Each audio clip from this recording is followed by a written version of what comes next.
আসন্ন জাতীয় সংসদ নির্বাচনকে সামনে রেখে পাবনা ২ আসনের বিএনপির মনোনীত প্রার্থী অ্যাডভোকেট এ.কে.এম. সেলিম রেজা হাবিবের পক্ষে র্যালি করেছে ঢালারচর ইউনিয়ন ছাত্রদল।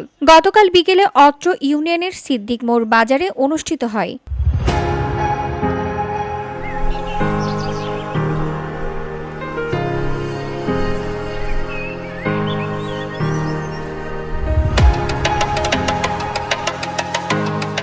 র্যালিতে উপস্থিত ছিলেন ঢালারচর ইউনিয়ন ছাত্রদলের সভাপতি মনিরুল ইসলাম খোকন, সাধারণ সম্পাদক মামুন রেজা মনির, অ্যাডাউট কলেজ ছাত্রদল নেতা মিলন হোসেন, তিতুমির কলেজ ছাত্রদল নেতা রিপন বিশ্বাস, ঢালারচর ইউনিয়ন ছাত্রদল শাহিন বিশ্বাস, আনোয়ার হোসেন মিলন, বক্কার মণ্ডল, ইয়াসিন জোয়াদ্দার, শাহজাহান আলহাজ ও বাপ্পি মণ্ডল সহ আরো অনেকেই। র্যালি শেষে ধানের শীষ প্রতীকে ভোট চেয়ে গুরুত্বপূর্ণ বক্তব্য রাখেন ছাত্রদলের বিভিন্ন পর্যায়ের নেতৃবৃন্দ।